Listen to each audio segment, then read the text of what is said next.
This is my time. And it's I our ask the dollars. questions and you answer, but you're too much of a coward to answer. So we're going to move on. Now, yesterday was the 5-year anniversary, and I want to note of the January 6th insurrection. And on Donald Trump's first day in office, he pardoned 1,500 insurrectionists, including Brian Christopher Mock, who's from Minnesota. Are y'all going to say you don't know who that is? He's from Minnesota. Now, he kicked, shoved, and threw a flagpole at police officers, you know, law enforcement that you claim to support. And he did all of that in the name of fraud.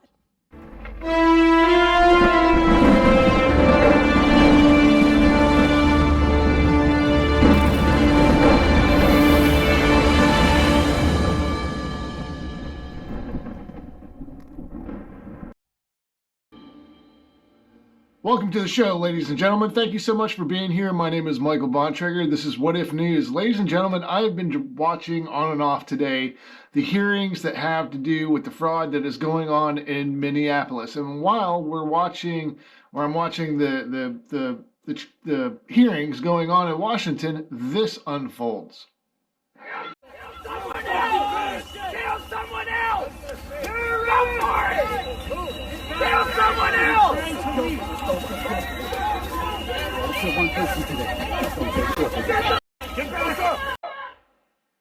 Ladies and gentlemen, I'd have to say that a lot of these people, if not all of them, are paid agitators, protesters to start making unrest just like they did all the years before, like Antifa, the George Floyd situation where they rioted and burned down the town and nothing was ever done about that at all. So, I mean, it's just like every time that we go after them and we have all this amazing proof that fraud and crap is just going on, they do exactly what you just seen. Today, the House Oversight Committee is holding its first hearing on the massive fraud in Minnesota's social services program. Minnesota's social services, which are funded by you, the American taxpayer, are being ripped off. The most vulnerable are suffering as a result. Federal prosecutors estimate that these criminals have stolen at least $9 billion. The fraudsters, many of whom are from Minnesota's Somali community, have stolen from programs meant to feed needy kids, provide services to autistic children, house low-income and disabled Americans, and provide health care to vulnerable Medicaid recipients. Fraudsters like these take millions to enrich themselves while providing nothing, overstating or outright faking the services. How many children have gone hungry because fraudsters stole money that was intended to provide them with food? How many autistic children were denied services because fraudsters instead sent this money overseas? How many low-income seniors, people with disabilities, or those with mental illnesses were denied access to housing because fraudsters drained resources and pocketed the money for themselves? The breadth and depth of this fraud is breathtaking, and I fear that this is just the tip of the iceberg. The U.S. Department of Justice is already investigating another Minnesota service program after a disabled man battling drug addiction under the care of a fraudulent full-time provider died because of neglect. Governor Tim Walz, Attorney General Keith Ellison, and Minnesota's Democrat leadership have either been asleep at the wheel or complicit in these crimes. How could they allow this massive fraud to go on for years? This is why we're here today. We must expose this theft of taxpayer dollars and hold everybody accountable who let it happen. Today, we're joined by witnesses from Minnesota State House of Representatives who have been fighting this fight for years. These legislators are on the front lines, uncovering fraud in Minnesota's social services programs day in and day out and trying to get their state agencies to fix it. Thank you all for what you're doing to uncover the truth. This isn't just a Minnesota problem. It's a problem for taxpayers across the United States. About 35% of Minnesota's budget comes from federal grants. 35% of Minnesota's budget comes from federal grants. Hardworking Americans pay those taxes, and that money is being funneled to fraudsters, funding luxury homes, fancy cars, and vacations abroad. Some of it is even allegedly going overseas to support terrorists.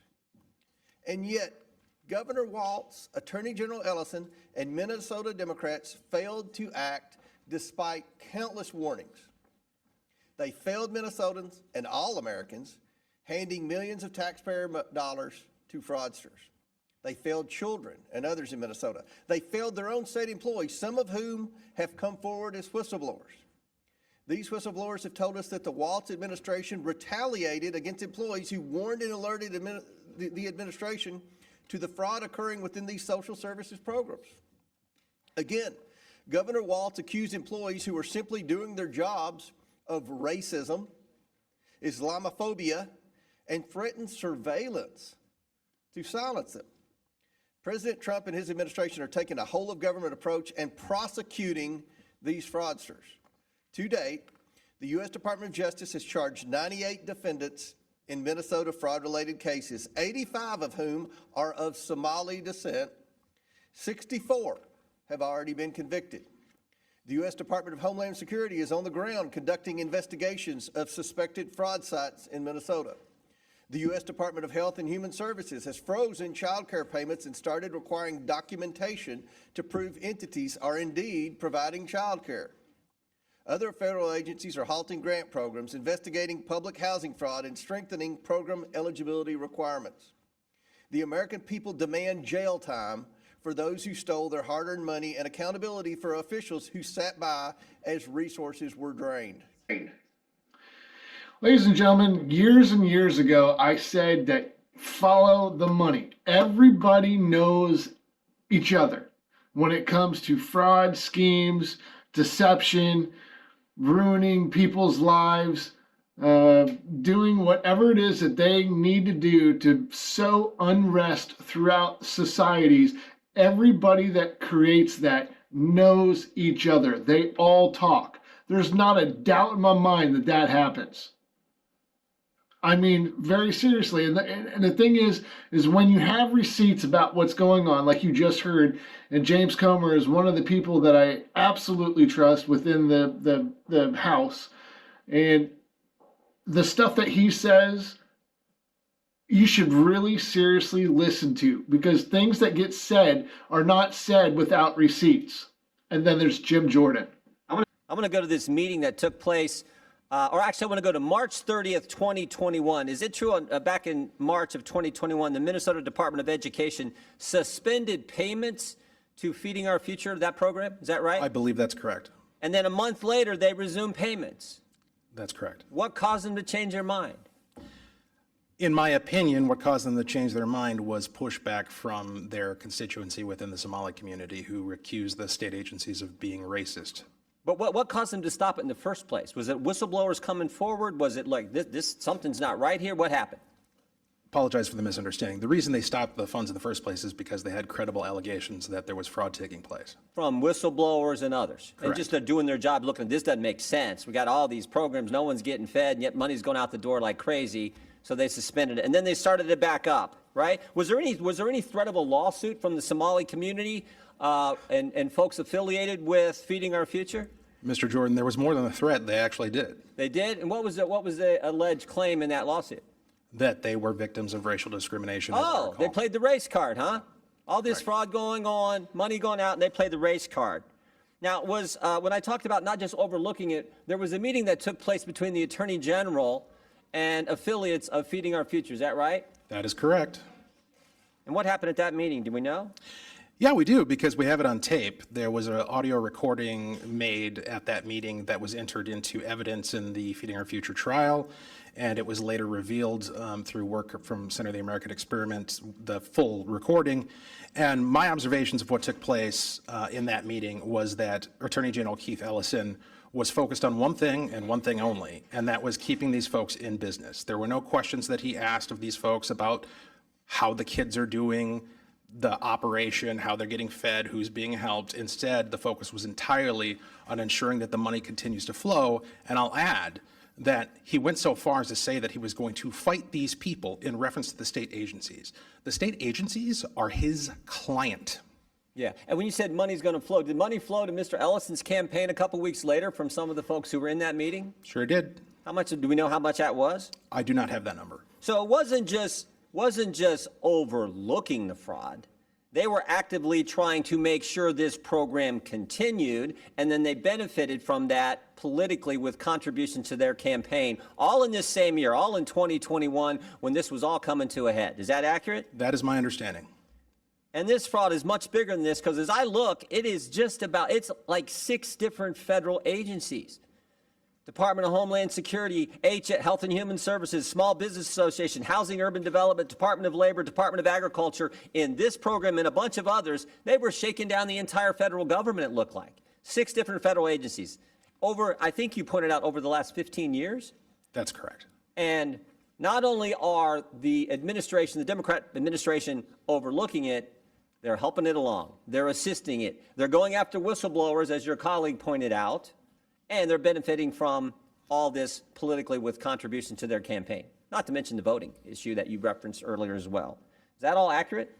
I believe so. Oh, now there's more than 6 agencies involved. There's 6 federal agencies that got shaken down, but there's 2 other agencies involved now, the FBI and the DOJ, right? How many people have been indicted now? I do not have that number in front of me, but it's significant. I don't know how long y'all been in the legislature. We appreciate your work, appreciate what you do. But have you ever seen anything like this in your time in the I've never seen anything like this in an agency. Ms. Robbins, you're the chair. No, sir, we have never seen anything on this scale. It is unbelievable. As Joe Thompson said, it is breathtaking and cannot be overstated. Yeah, well, God bless you all. Ms. Rankin, or Ms. Rarick, excuse me, I'll give you the last word. Thank you. So I've been there since 2013, and I have been yelled at by Democrats over and over again throughout our time there to say that there is no fraud, this is just made up. Yeah, this is the template. You see this all the time. The left will tell a lie. We're feeding kids when they're not, when they're just shaking down the taxpayer. The left will tell a lie. The media will report the lie or not report when the truth comes out. And then when you tell the truth, they call you a racist. It's as old as time. We see it all the time. This is so wrong. God bless you all for coming forward and getting the facts to the people in Minnesota, and more importantly, to the people of this great country. I yield back. Jim Jordan is such a fantastic person. I don't necessarily agree with the fact that he likes sending money to Ukraine. It seems like he's pulled back a little bit on that for the most part. But ladies and gentlemen, receipts show everything. And every time that you bring receipts talking about what is really going on, people that are doing that get attacked by the people that are committing it. And you know what? The only time that people get attacked is when they are completely over the target. And people will do whatever they have to not get in trouble. And the problem is that who's going to be the scapegoats on this?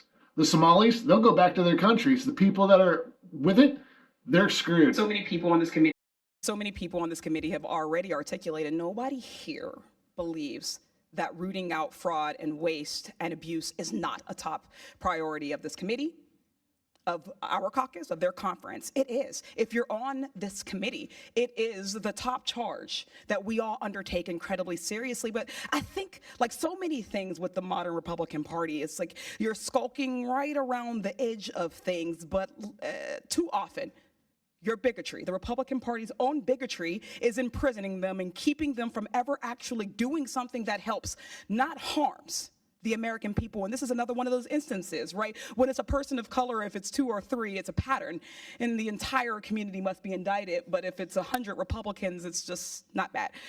Neither here nor there, because it's important.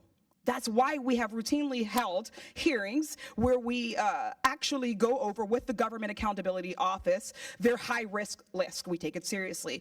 But the tone of this hearing seems to be a hypocritical witch hunt. It's hard to take it as anything but that, rather than an actual oversight effort. Our federal government currently has the tools to catch and prevent waste, fraud, and abuse. It's how the alleged fraud in Minnesota was caught by the Biden administration in the first place. Mr. Blue, as a former federal prosecutor, you're familiar with some of the tools that we have, correct? Yes. Just briefly, could you please verify the following tools for me? Yes or no? Does the Government Accountability Office work to reduce waste, fraud, and abuse? Yes. Do inspectors generals work towards these goals? Absolutely. What about the Council of the Inspectors General on Integrity and Efficiency? Yes. Are whistleblowers important to rooting out waste, fraud, and abuse? Absolutely. Has the Trump administration helped or hurt these tools? Certainly heard it by disbanding the Council for Inspectors General and then ultimately firing 19 IGs. Thank you. That's right. Again and again, Trump has attacked the oversight mechanisms within the federal government. He illegally fires 17 inspectors general and other key personnel. He goes after whistleblowers and he tries to roll back their protections. He routinely ignores the rampant corruption within his own administration. Republicans have turned a blind eye to all of this. They have held no hearings on these actions. And this hearing today isn't even about fraud generally within the federal benefits system, which we would welcome. Republicans have cherry-picked a blue state and an immigrant population, vulnerable, to demonize. To be clear, Minnesota is not the only state with a fraud problem. To truly tackle waste, fraud, and abuse, we need to approach the issue with a scalpel, not a mallet. Discovering that people are committing fraud in the federal program does not mean we should smash the whole thing and end it. It means its oversight mechanisms need to be improved. That's why it's so disappointing to see that the Minnesota House Fraud Prevention Committee that our witness, the Honorable Kristen Robbins, chairs, has issued no reports on these uncovered schemes. It hasn't advanced any legislation to address the issue or even shared whistleblower reports with their Democratic colleagues. They've just held a bunch of hearings and generated headlines, something our committee is all too familiar with. This hearing is not an effort by Republicans to improve social service programs. It's an excuse to end them and to punish Democratic-led states. This has always been the plan. It's why Republicans' so-called big, beautiful bill is estimated to cut more than $1 trillion from Medicaid and CHIP benefits and cut SNAP for 40 million people, the very children or folks with disabilities who were mentioned in the opening statements. Trump has also already taken advantage of the situation in Minnesota. After a YouTuber harassed and posted unsubstantiated claims of fraud against child care centers, HHS froze child care funding to Minnesota, which would affect more than 23,000 children. Just yesterday, Trump also froze approximately $10 billion in funding for programs supporting child care, social services, grants, and cash assistance in not only Minnesota, but in other Democratic-led states of California, Colorado, New York, and Illinois.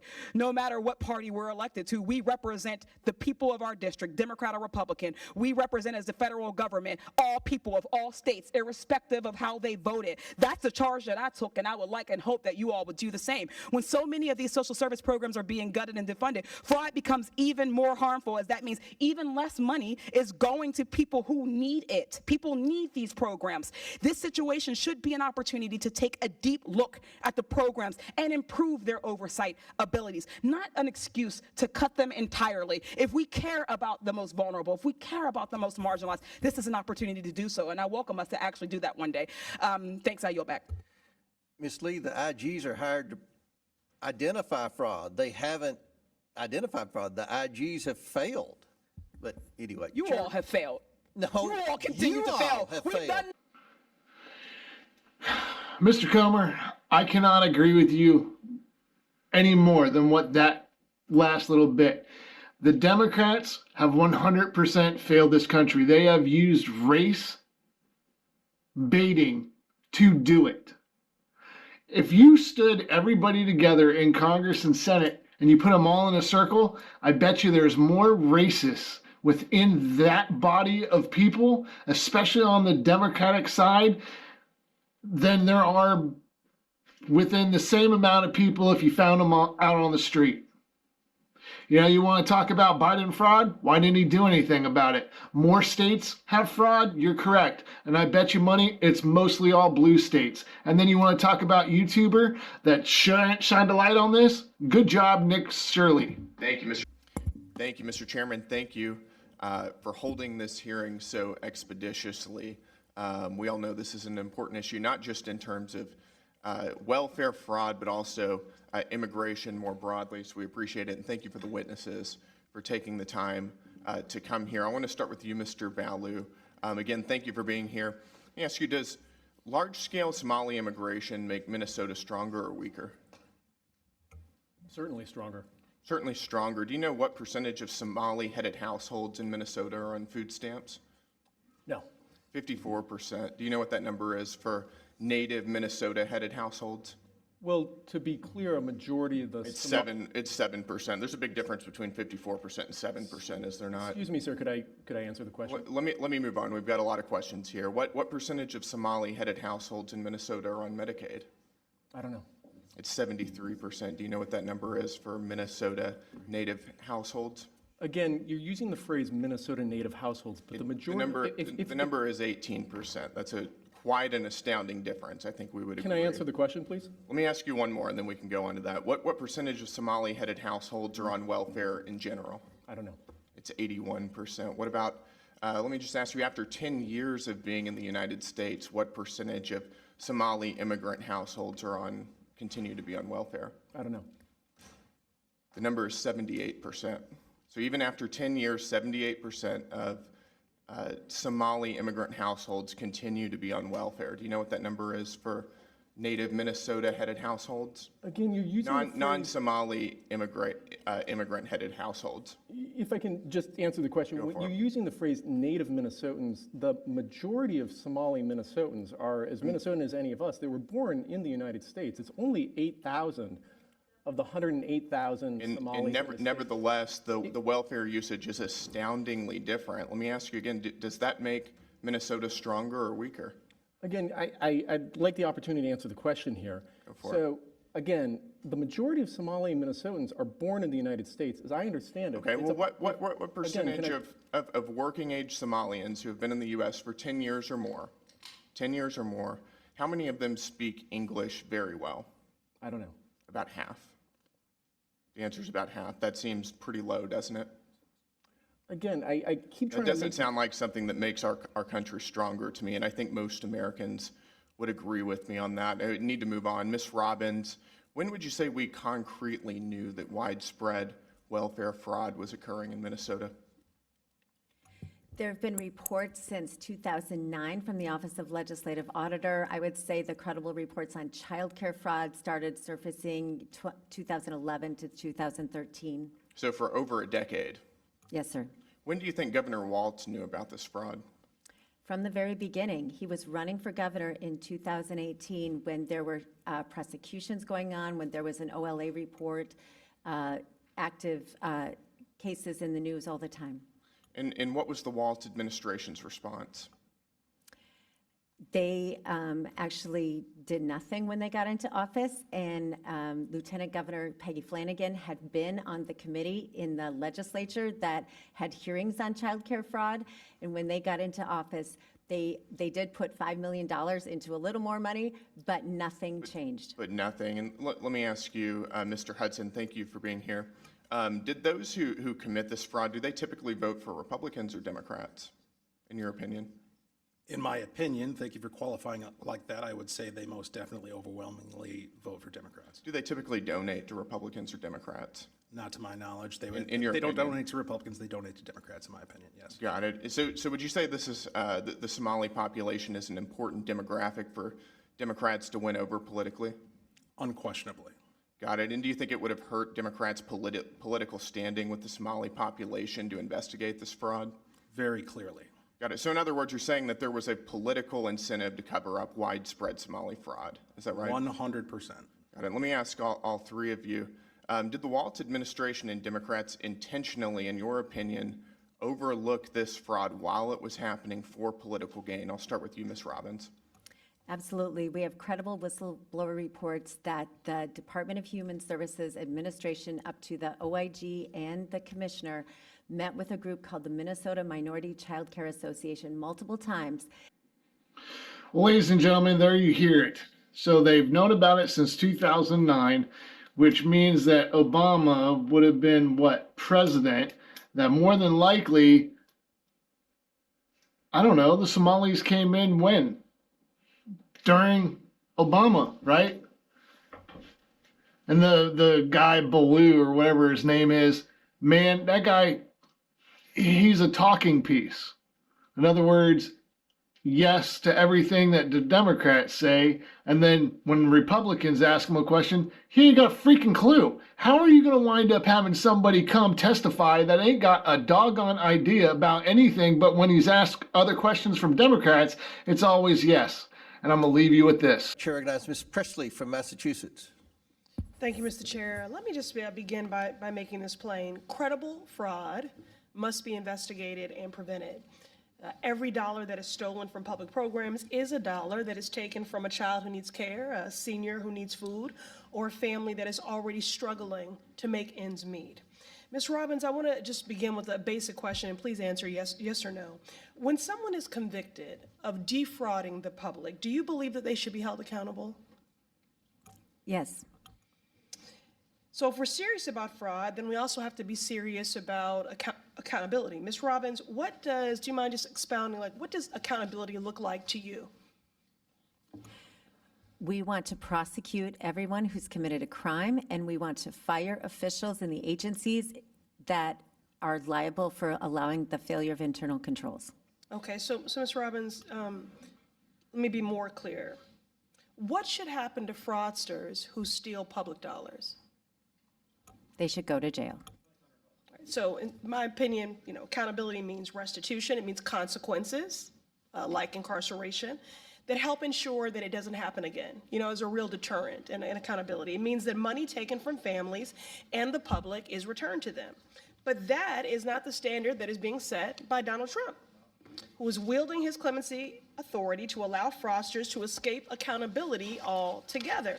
Last month, my office published a clemency report titled Trump's Clemency Gap, How Trump's Pardons Are Ignoring the People Who Need Them the Most. I ask unanimous consent to enter this into the record. Thank you. Now to the witnesses who serve in the Minnesota State Legislature on the Fraud Prevention Committee, let's walk through these pardons for fraudsters, and we all care about fraud. So Ms. Robbins, Mr. Hudson, and Ms. Rarick, Donald Trump pardoned George Santos, who defrauded voters and owed them $370,000 in restitution to victims. Raise your hand if you oppose this pardon. Thank you, Mr. Ballou. Ma'am, I would have to look at the law and the facts of the case. We cannot know the facts of all these individual cases. Don't deflect. This is a very public case. You know who George Santos is. You know exactly what he did. We just agreed that, fraud is unacceptable. And you just talked about accountability. You said if people commit fraud and exploit the public good, that they should be incarcerated. So this is not a complicated question. So I will give you all one more opportunity. Ms. Robbins, Mr. Hudson, and Ms. Rarick, raise your hand if you oppose the pardon of George Santos. Not playing this game. It's not a game. It's real life. It's not a game at all. Okay, but I will take your refusal to go on record, not only as cowardice, but that you do agree with that pardon of that fraudster. Moving on. Donald Trump also gave, and this has never been done before, presidential pardons to corporations that committed fraud. One example is the crypto company BitMEX that violated U.S. law and was fined $100 million. Now raise your hand if you oppose Trump's pardon of this crypto company. Not participating. Thank you, Mr. Ballou. Okay, again, I'll take your refusal to raise your hand in opposition. That means that you support this pardon of this corporation that frauded folks to the tune of $100 million. Refusal to participate is not an expression. Reclaiming my time. To participate Do is you know not the an rules of expression committee? one way or Do you the know other. the rules of committee? This is my I time. know that I am Do here not speak as a over member me. of the public. Reclaiming my time. You are that not, you Mr. Chair. serve. Mr. Chair. That's what I know. You are not in order with the rules of the committee. This is my time. This is my time. That's I our ask the dollars. questions and you answer, but you're too much of a coward to answer. So we're going to move on. Now, yesterday was the 5-year anniversary, and I want to note of the January 6th insurrection. And on Donald Trump's first day in office, he pardoned 1,500 insurrectionists, including Brian Christopher Mock, who's from Minnesota. Are y'all going to say you don't know who that is? He's from Minnesota. Now, he kicked, shoved, and threw a flagpole at police officers, law enforcement that you claim to support. And he did all of that in the name of fraud. He was an election denier. So an election fraud lie. Now, he claims he did these things in the name of patriotism, but really he's just a criminal. So raise your hand if you oppose Trump's pardon of this Minnesota individual. Ma'am, this grandstanding nonsense This is not is grandstanding. exactly This is what accountability. Minnesotans hate about D.C. This is accountability, and you are hypocrites.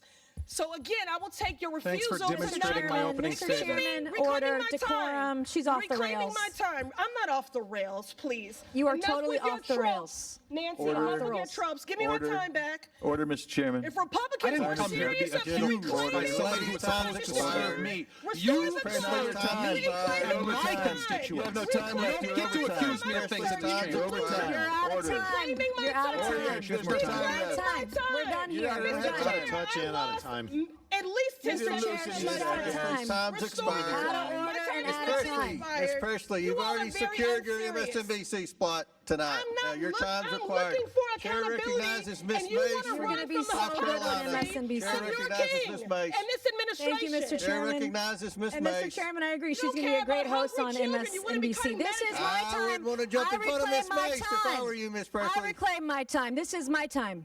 I wouldn't want to interrupt Ms. Mays. It's her time. Chair recognizes Ms. Oh. Mr. Chair, You're out of order. she did not get all of her time. Mr. Chairman, She wants to insult us for 10 more seconds. What do Your we have time to is do to expired. get this Chair- woman in order? Her time is expired. Chair recognizes You're Ms. going to Mays. be great on TV. You're really good. No, baby, you're not. No, baby, you're not. You are not in order. You're out of order. I mean, like I said before, it is always about trying to divert what they're being accused of, which there's vast majority of proof everywhere, to others. It's always, and this whole entire thing, almost every single Democrat, if not all of them, literally railed on the Trump administration. If Trump didn't win, ladies and gentlemen, we would be screwed. We were that close to being screwed, but we've survived so far. But the problem now is midterms, if we don't win those, Trump's going to get impeached. Who knows how that's going to work out? If we don't do something with the midterms, and then the next time the presidency comes around, Democrats should not be in power, in my opinion, ever again. They have done what they've done to this country to destroy it from the inside. In order for America to fall, it has to be destroyed from the inside, and they have came extremely close. You can't destroy America from the outside. That doesn't work. You literally have to do it from inside our own country, our own states, our own government, our own municipality, our own people that run the states, from the police to the DAs to you name it. Everything that runs a state besides its citizens, and believe me, there's probably some corrupt citizens, obviously. I mean, just look at the guy that was that got in trouble for shooting Ashley Babbitt during Jan 6. What did we just find out about him? Well, his wife has a multi-million-dollar daycare. How is that possible? Ladies and gentlemen, I bet you this is all over the country, in each and every state, operated by people that should never been here, instigated by people that should have never been in power in the first place. And maybe the reason that they're in power is because of machines that calculate votes. More to come on that. See you next time.